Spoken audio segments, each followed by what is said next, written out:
Akhirnya, terbukti di persidangan itu Rudiana memukul dan menyiksa 7 tahanan hingga Farhad Abbas menangis. Sebelum lanjut, jangan lupa untuk like, follow, subscribe, dan share, karena berbagi itu indah. Halo, selamat datang di channel Suara Hati Sang Istri. Untuk berita kali ini kita mengikuti update dari kasus Pina Cirebon yang dimana sekarang sedang berlangsung proses pra-peradilan Saka Tatal yang kemarin salah satu dari korban salah tangkap yaitu bernama Aldi ngaku disiksa polisi di kasus Pina ini. Saya masuk penjara seperti di neraka. Aldi Renaldi mencuri perhatian publik saat menceritakan penyiksaan yang dialaminya saat ditangkap polisi terkait kasus tewasnya Pina dan Eki.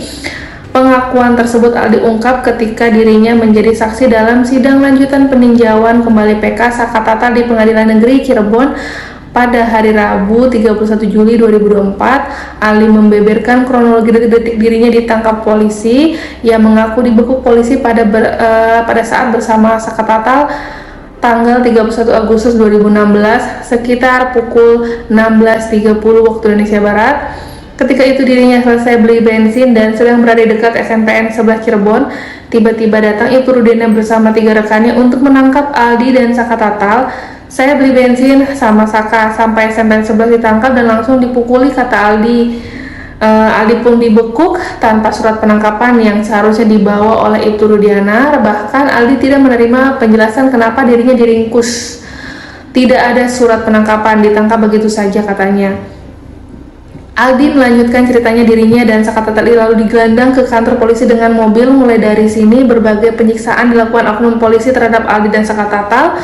Aldi awalnya turun dari mobil langsung disuruh jalan bebek untuk masuk ke kantor polisi. Banyak polisi pada baris menghadang, ada yang ditendang, ada yang dipukul, bahkan diinjak. Kita diperlakukan seperti binatang, kata Aldi ya. Aldi menyebut tiba di kantor polisi pada pukul 17.30 waktu Indonesia Barat. Ia terus menerima kekerasan hingga pukul 24 di tengah malam ya. Aldi menguraikan tindak kekerasan yang diterima berbagai macam, mulai pukul tendangan hingga matanya dibalsem. Kamu ngaku saja, ngaku, kata Aldi menirukan ucapan polisi kala itu. Meskipun dianiaya, dirinya tetap teguh di pendiriannya untuk menolak mengakui. Pada akhirnya Aldi dilepaskan setelah kurang 24 jam berada di kantor polisi. Aldi diketahui menderita luka-luka di tubuhnya akibat disiksa polisi. Dirinya sempat tidak bisa jalan beberapa waktu, 1 bulan muka baru beres, sembuh, jalan saja nggak bisa, ujar dia. Diketahui setelah dibebaskan Aldi masih dikenai wajib lapor selama 1 bulan. Setiap hari Senin dan Kamis dirinya mendatangi kantor polisi ya. Senin Kamis itu ditabok bolak-balik, tegas Aldi. Aldi kemudian kembali menceritakan penyiksaan di awal penangkapan. Ia mengaku dipukul gembok dan dipaksa meminum air kencing. Tidak hanya kekerasan fisik, Aldi juga menerima ancaman pembunuhan. Mending ditembak mati daripada kalian semua hidup, ada polisi ngomong kayak gitu. Aldi lalu meneteskan air mata saat kembali mengulang memori pilu disiksa polisi. Ia bahkan mengibaratkan penyiksaan itu sebagai neraka di dunia. Saya itu masuk penjara sampai kayak masuk neraka, Aldi sambil menangis. Jika boleh memilih, Aldi ingin mati daripada menerima penyiksaan dari polisi. Mending mati daripada saya dipukul, ucap Aldi. Pada akhirnya pernyataannya Aldi berharap para terpidana kasus Pina yang saat ini di penjara untuk dipulangkan. Saya mau semua pulang, mereka orang baik, mereka bukan pembunuh, tegasnya. Dan huru hara pengakuan liar terpidana kasus Pina yang disiksa Ibtu Rudiana, saya korban, saya serahkan ke penyidik. Ayah Eki ini, Ibtu Rudiana, akhirnya muncul kembali ke publik setelah lama menghilang dalam kasus pembunuhan Pina di Cirebon pada tahun 2016 silam. Kemunculan Ibtu Rudiana itu juga sekaligus menjawab soalnya huru hara pengakuan terdakwa kasus kematian Pina. Para terdakwa sebelumnya bermunculan dan mengaku telah mengalami penyiksaan yang dilakukan oleh Ibtu Rudiana. Menanggapi hal tersebut, Ibtu Rudiana akhirnya muncul dalam wawancara eksklusif. Ibtu Rudiana memberikan tanggapan soal jalannya kasus pembunuhan Pina dan Eki di Cirebon ini. Ia memberikan tanggapannya mengenai pengakuan para terpidana kasus Pina Cirebon yang telah disiksa olehnya. melalui tayangan Rudiana Live, kasus kematian Vina Eki kian liar ya. Dan Ibtu Rudiana mengakui bahwa dirinya memposisikan diri sebagai korban dan juga pelapor dari kasus Pina Cirebon ini.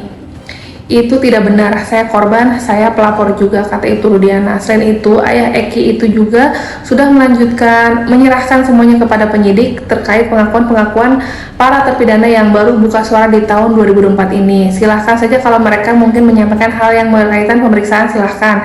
Biar penyidik yang bekerja apa yang mereka sampaikan, saya tidak pernah ada upaya lain. Saya serahkan semuanya ke penyidik, ungkapnya dari Ibtu Rudiana. Pada hari kejadian tanggal 27 Agustus 2016 lalu, Ibtu Rudiana menegaskan bahwa dirinya langsung menuju kamar mayat usai mengetahui kalau anaknya yaitu Eki dikabarkan meninggal karena kecelakaan. Diberitakan sebelumnya, pengacara keluarga Pina Hotman Paris menyinggung soal kesaksian palsu Dede tentang kasus pembunuhan Vina dan Eki Cirebon 2016 lalu. Pengacara Konang Tanah Air itu menyebut bahwa Dede merupakan sosok yang pintar. Hal tersebut lantaran ketidakhadiran Dede dalam sidang peninjauan kembali PK Sakatatal. Padahal awalnya Dede gencar menegaskan bahwa dirinya telah memberikan kesaksian palsu saat diwawancari oleh Dede Mulyadi. Dalam pengakuannya nih, Dede mengaku telah disuruh oleh Ibtu Rudiana, ayah Eki dan Aib untuk memberikan kesaksian palsu terkait kasus kematian Vina. Tak hanya itu, Dede yang mengaku alasan muncul ke publik lantaran tak tenang dengan kesaksian yang diberikannya itu lantaran tak benar adanya. Dede pasti pintar, kuasa hukumnya pintar. Dede datang ke pengadilan PK ini menyatakan dulu dia dikasih kesaksian palsu. Dia bisa dipenjara karena sumpah palsu. Mungkin dia sadar makanya tidak datang, kata Hotman Paris dalam konferensi pers bersama Ibtu Rudiana dan keluarga Pina di Cirebon. Hotman Paris juga menyinggung kembali soal bukti foto hingga air mani yang ada di jasad Pina. Setelah bukti nol pun tidak ada saksi, tidak ada hakim PK untuk mengubah putusan ini. Bagaimana bukti foto bisa kalahkan visum mayat sudah dibongkar dan sebelumnya dibongkar, di mana ada patah tumpul di kemaluan banyak air mani. Di dalam putusan ada pertimbangan hakim bahwa penganiayaan sudah keputusan direncanakan karena ada SMS pelaku pada tanggal 17 Agustus 2016. Ada SMS antara mereka, keluarga Pina dan kami berpegang ke keputusan itu yang terjadi penganiayaan yang mengakibatkan matinya orang, pembunuhan berencana dan pemerkosaan. Marliana, kakak Pina juga dari awal mengaku yakin bahwa adiknya dibunuh bukan kecelakaan. Saya dari awal meyakini ini pembunuhan. Kami tidak terima ini disebut kecelakaan lalu lintas karena luka beda jauh dengan kecelakaan motor. Motor tidak rusak, kepala lunak, kaki sama tangan remuk, tulang remuk. Dan hingga saat ini terdapat 3 orang tersangka pembunuhan dan pemerkosaan yang masih buron usai 8 tahun kasus tersebut.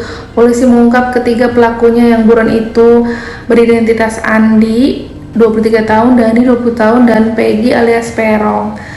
Sementara di pra peradilan Sakatatal, kuat pengakuan dari pengacara Titin juga bahwa kasus Vina ini lebih arahnya ke kecelakaan, dimana yang benar ya ini sedang berupaya menemukan kebenarannya. Semoga kasus Vina segera selesai dan terima kasih yang sudah menonton channel Suara Hati Sang Istri. Jangan lupa tanggapan di komentar. Bye.